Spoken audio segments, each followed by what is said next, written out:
Hey everybody, this is Annie with the Mount Gilead Public Library, and we're going to start off with Lego Club today.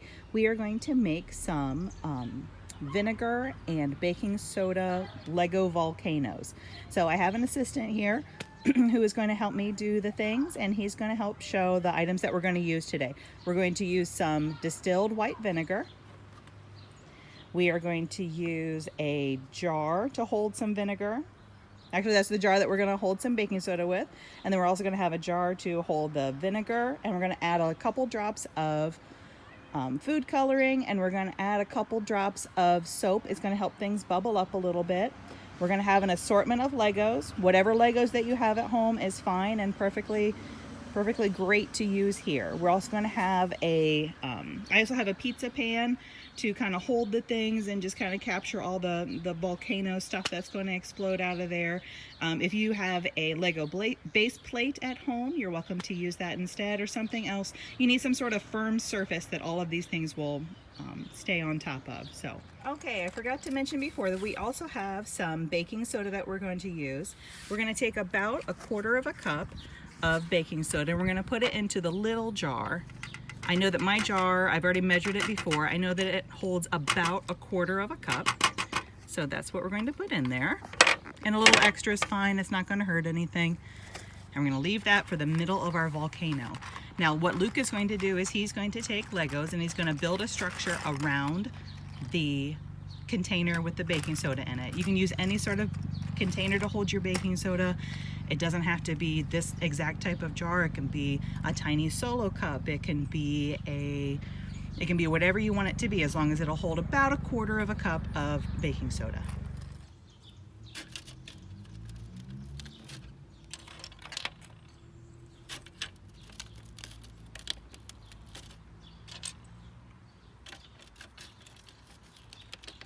Luke is building his structure around the jar of baking soda, and his volcano is kind of knobby.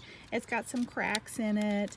All of those things are just going to help the lava flow through your volcano and make it a little more fun. So make it as textured as you want. Put as many pieces in there as you want. Really, it's kind of up to you how you design and create your volcano.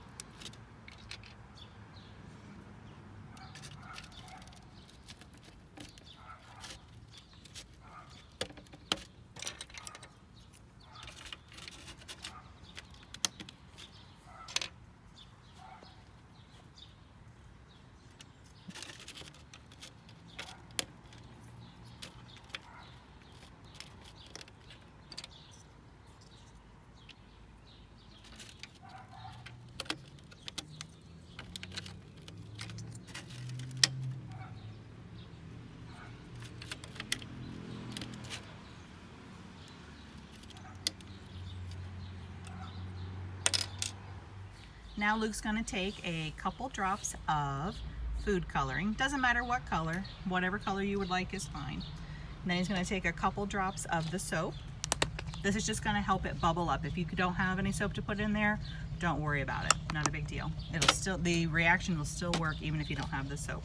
Then he's going to take the vinegar and he's going to fill up that jar probably about 3/4 of the way full.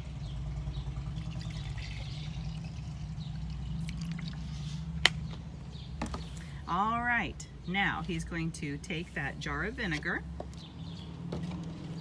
and he's going to pour it into his baking soda mixture. And his lava's going to happen all over his volcano.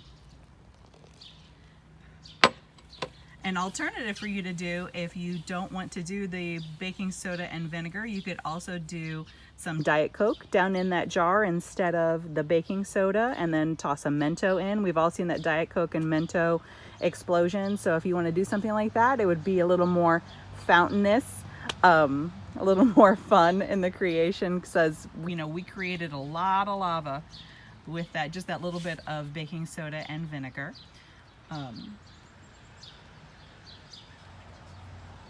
Another alternative for you to do, if you are stuck inside and you don't want to make a mess, you can also just create a volcano.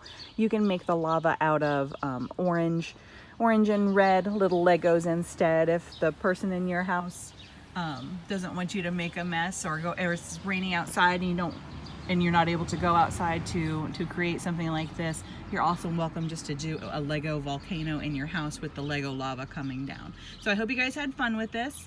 This is the first installment of Lego Club with Annie, and we'll be back again next Thursday at 11 o'clock. Thanks a bunch. Bye-bye.